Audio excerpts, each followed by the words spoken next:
بسم اللہ الرحمن الرحیم۔ ماہ شعبان کے 5 ضروری کام۔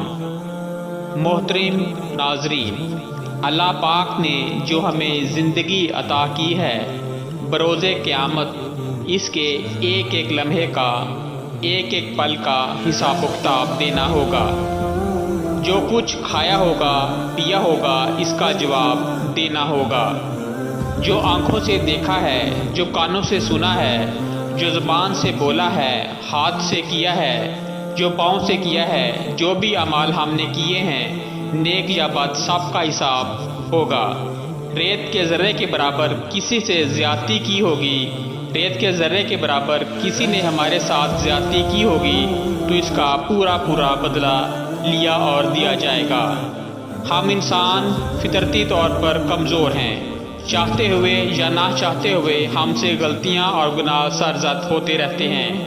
آنے والے 2 مہینے ماہ شعبان اور ماہ رمضان رحمتوں والے، برکتوں والے اور بخشش والے ہیں۔ اس لیے ان 2 مہینوں میں خاص طور پر شعبان کے مہینے کے اندر یہ 5 کام ہر مسلمان مرد و عورت کو ضرور کرنے چاہیے تاکہ ہماری سابقہ زندگی کی غلطیوں، کوتاہیوں اور سرزد ہونے والے گناہوں کی بخشش کا سبب بن سکیں۔ اس مہینے یعنی ماہ شعبان کے اندر سب سے پہلا کام یہ کرنا ہے کہ آپ اس کے چاند کو دیکھنے کا اہتمام کریں۔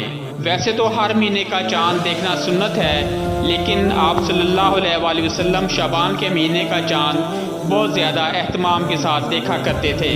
ایک حدیث ہے جس کا مفہوم یہ ہے کہ حضرت عائشہ صدیقہ رضی اللہ تعالیٰ عنہا سے روایت ہے، آپ صلی اللہ علیہ وآلہ وسلم جتنا شعبان کے مہینے کے چاند کو دیکھنے کا اہتمام کرتے تھے، حفاظت کرتے تھے، اتنا کسی اور مہینے کے لیے نہیں کرتے تھے۔ تو اس کے لیے اس کے چاند کو دیکھیں، اس وجہ سے کہ ایک تو یہ مہینہ برکتوں والا ہے، اس کے بعد رمضان کا مہینہ آ رہا ہوتا ہے۔ تو جب ہم اس کو دیکھیں گے، اس کی تاریخ کو گنیں گے تو ہم رمضان المبارک کی انتظار ماہ شعبان کرنے والے بن جائیں گے۔ دوسرا کام یہ کرنا ہے کہ اللہ سے ہدایت کی دعا مانگیں، اپنے لیے، اپنے گھر والوں کے لیے، دوست احباب کے لیے، رشتہ داروں کے لیے، ہمسایوں کے لیے کہ یا اللہ پاک ہم کمزور ہیں، گناہ گار ہیں، لیکن آپ کی رحمت ہمارے گناہوں سے زیادہ، ہمارے گناہوں سے بڑی ہے۔ یا اللہ اپنی رحمت سے ہمیں ہدایت یافتہ لوگوں میں شامل فرما۔ جو ہم نے زندگی میں غلطیاں، کوتاہیاں کی ہیں، اپنے کیے پر شرمندہ ہیں، یا اللہ ہمیں معاف فرما دے۔ بے شک آپ کے علاوہ ہمارا کوئی نہیں جو ہمیں معاف فرما سکے۔ یا اللہ پاک، ماہ شعبان برکتوں والا مہینہ ہے، پورا سال ہمارے دل جو غافل رہے، غفلت بھری زندگی میں جو ہم نے گزار چکے، یا اللہ اپنی رحمت سے ماہ شعبان اور ماہ رمضان اور آنے والی بقیہ زندگی کو قیمتی بنا دے۔ قرآن و سنت پر عمل کی توفیق عطا فرما دے۔ ماہ شعبان میں برکت کے لیے دعائیں کریں، اپنے لیے بھی برکت کی دعائیں کریں، دوسروں کے لیے بھی دعائیں کریں۔ اس لیے جو آدمی دوسروں کے لیے دعا کرتا ہے تو اس کی دعا جلد قبول ہوتی ہے۔ لوگوں کو اپنے لیے دعا کے لیے کہیں اور آپ خود کسی اور کے لیے کریں۔ اس مہینے کے اندر اللہ تعالیٰ سے برکتیں مانگیں کہ اے اللہ اس مہینے کی جتنی بھی برکتیں ہیں ہمیں اس سے محروم نہ کرنا، بلکہ وہ ساری برکتیں ہمیں عطا فرما جو اس مہینے کے اندر ہیں۔ ماہ شعبان میں تیسرا کام جو کرنا ہے وہ روزوں کی کثرت ہے۔ اس مہینے کی برکتوں کو سمیٹنے کے لیے کثرت سے روزے رکھیں۔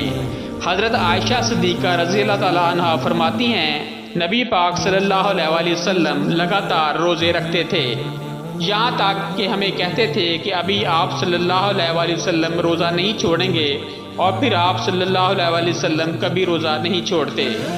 اور روایت میں یہ بھی آتا ہے کہ آپ صلی اللہ علیہ وآلہ وسلم کے نفلی روزے زیادہ تر اسی مہینے یعنی ماہ شعبان کے اندر ہوتے تھے، اور مہینوں کے اندر بھی آپ صلی اللہ علیہ وآلہ وسلم روزے رکھا کرتے تھے۔